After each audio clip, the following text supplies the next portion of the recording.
Hey guys, it's Alysa Rushton, and I am a near-death survivor. Let's just dive into it. I woke up dead on the toilet. To give you just a tiny little bit of backstory, I was really sick. I had multiple autoimmune diseases, and I was on a lot of medications, had a PICC line in my arm, and was on end-of-life pain management. And basically, it was all too much for me one day. It was just enough to take me over the edge. And so I literally went to the bathroom and sat down on the potty, and when I woke up, I was dead. I was on the other side. So unlike a lot of people, I skipped those moments where you're pulling up and out of the body and you're able to see yourself. I skipped all of that. I completely bypassed that and went up directly into what you might call God consciousness or universal consciousness. And the amazing thing about it was like taking off the tightest suit that you'd ever worn in your life.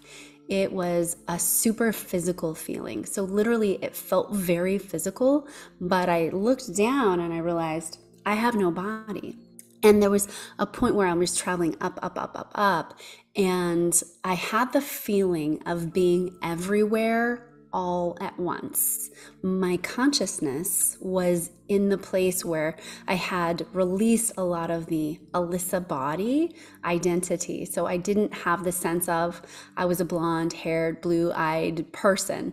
I didn't have that at all. I was up in past the soul level of consciousness, and I got to go to this place where it was almost like, and the best way I can describe this to you is if you've ever seen one of those movies where there's a person sitting behind the security cameras and they're looking at all these security cameras on a screen and they're watching from behind the screen. It was almost like that, only they were like little bubbles of experiences and realities, and I could experience them and see them all at once.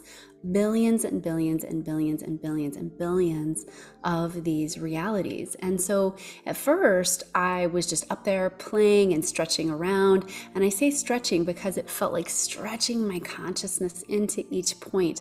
I got to see some amazing stuff that I don't even have human words for. Different planets, different realities, different civilizations, different timelines, different, things on our planet, different, everybody's experience I could dive into. And it was as if I was universal consciousness or God consciousness coming in and really living and feeling that person's experience. And so it was a really broad perspective, and it really felt like I was that divine mind and that one source consciousness. Now, I'm trying to break this into pieces, but technically this was happening all at once. So at the same time, if you can imagine going into all these different experiences, but then also having the ability to see how our world is created, how our universe is created in terms of light and then sound and then sacred geometry, and how that then comes down to form the physical reality that we encounter. I got to see different timeline streams. So here I am, I'm bopping all over the cosmos. I'm able to stretch that consciousness in all of these different places. And by the way, I don't know how long I was doing all that. At one point, I'm getting all these downloads, all this information about how the world works and how reality works and what we're here to do. And one of the biggest things that I received on the other side was literally, we are here to expand consciousness. And we tend to think of things on our planet in terms of right and wrong and good or bad. But technically, the download I got on the other side was we're literally just expanding the consciousness. And so as I'm doing all of that, I finally see this one orb like energy that I felt really drawn to and attracted to. So I go and I dive into this orb of energy, and it is basically the planet Earth. And now you have to remember, I was bouncing around all of these different places that were people's experience on Earth and also other places, right? Not just Earth, alien civilizations, different timelines, the whole gamut. I got to see Atlantean timelines, Lemurian timelines, so much that it would be impossible to describe all of it to you. So I was seeing this place, this orb of Earth. And so I decide I'm going to go check it out. So this energy, go down and I check this out. And as soon as I get into the energy of this, what happened was I lost that connection with the universal all that is. And I came into more of my Alysa identity. And I could see that it looked very much like Earth, except everything was a little olive drabby. You know, I looked at the sky and it looked olive colored, and everything had sort of that olive tinge to it, or that kind of army green tinge. And so I thought to myself, what would feel good? And so I thought about my ex-boyfriend, who, by the way, had a lot of addictions. When I passed away, I had a lot of addictions too. I was totally addicted to drugs, and I was a smoker and I was a drinker. And so I went to hang around this ex-boyfriend of mine, and I realized I can't communicate with him. I couldn't speak, and he couldn't hear me, and he didn't even really know that I was there, but I saw him perfectly in his condo that he was living in, and it felt really good. It felt nice to be hanging around him. And I went and visited a couple more people, and as soon as I would think of somebody, I would be right there. And so I didn't really understand where I was, but I was just kind of going with it. And at some point, a group consciousness came to me, and this group consciousness basically said, hey, you know, you can stay here as long as you want, and it's going to be a very healing place for you. And you can also go back. Now, if you stay here, you don't get to come back into the Alysa body.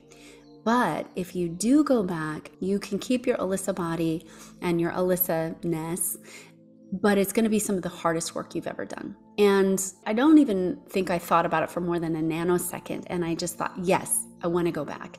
And as soon as I thought, yes, I was basically slammed down into my consciousness. And I say slammed down because one of the things I think people don't necessarily understand about being here on planet Earth is it's a very dense reality compared to up there. Up there is very high frequency.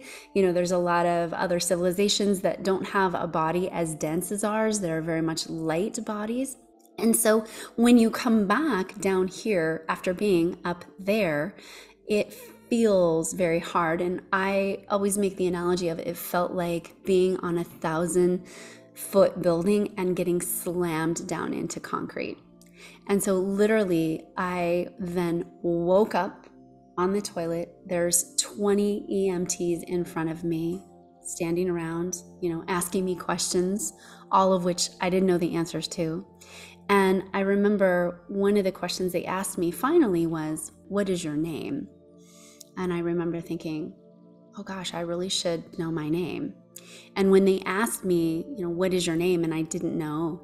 And I looked over, I was married at the time, and I looked over at my husband who was kneeling. There was a little wall, which by the way, was the only reason why I stayed on the toilet, because I had slumped up against the wall when I died. And so I looked down at my husband, and I didn't know this yet, but the whole left side of my face had stopped working. My lips were blue, my nails were blue. You know, now the oxygen's coming back, but I'm there, and I look down at my husband and I say, honey, what's my name?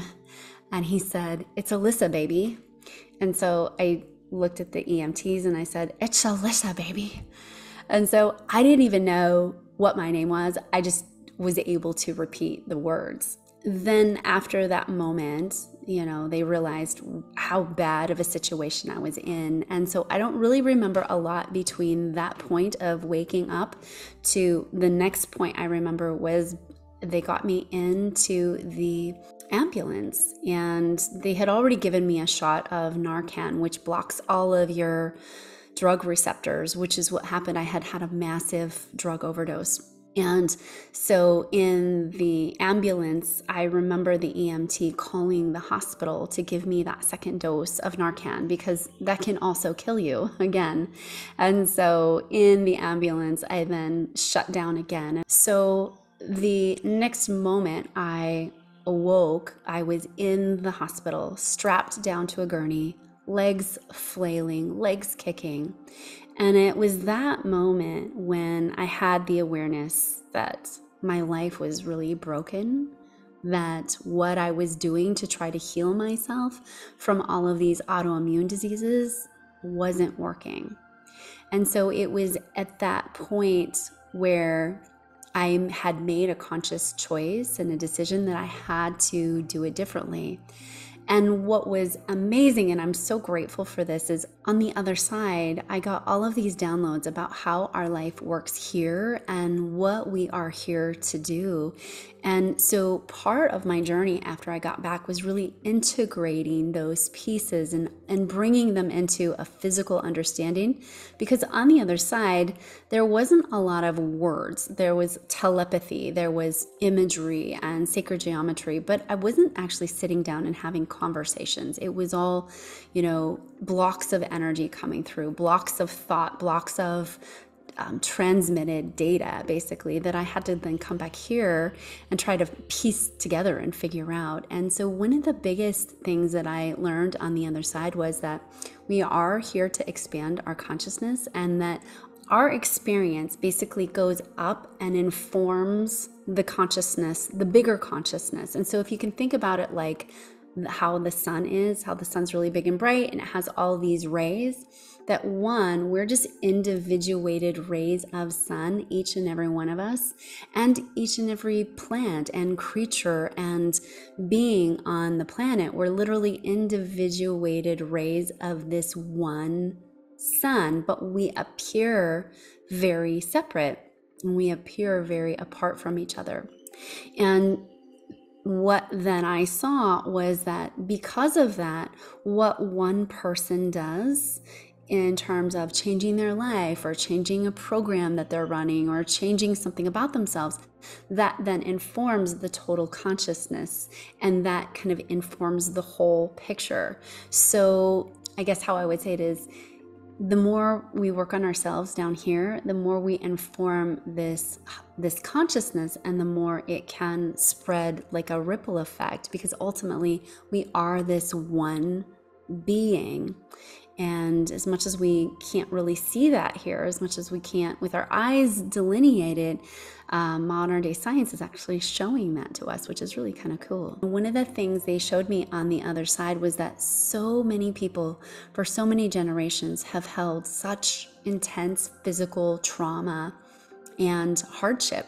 And that one of the things that we're doing at this time is we're sort of unprogramming that trauma, and we're unpacking it, so to speak, and clearing it from our systems. And I believe that's one of the reasons why now we're seeing so many near-death stories, and so many of us able to talk about this, so that you don't have to go through that yourself. Because I will tell you, it's a hard experience. Not necessarily doing it, actually dying itself is one of the easiest things to do. It's a really beautiful process, and you don't ever die. You just release your physical body. And I always tell people, it's like when you go trade in your Ford for a jet plane, right? You can get the sense of, I'm driving my Ford around and I go trade that in, and somebody gives me a jet to ride around in. So it's a totally different experience, but you're still the driver. You're still driving a vehicle. It's just a different vehicle. And I also got on the other side that when we pass away, that we get a lot of choice in where we go next. And ultimately, that choice, and this is really important, that choice has a lot to do with what you're thinking and feeling when you pass away. So for me, that was my near-death experience. It was one of the most incredible experiences of my life. Like I said, it's a beautiful experience. And I also believe that you cannot die before it's your time. that really truly, that if it's not your time, you won't be able to do it. And in my case, I wasn't able to do it fully, right? I got the choice to come back. And as you've heard, so many of these near-death survivors get the choice to come back. And so isn't that just a beautiful, peaceful thing to know, that your death is, you're scripted in your death, you're supported in it, and there's a part of us that does get to choose when it's our time, and if it's not our time, we can choose to come back. So I hope you guys loved hearing this story. I want to thank you for having me here today.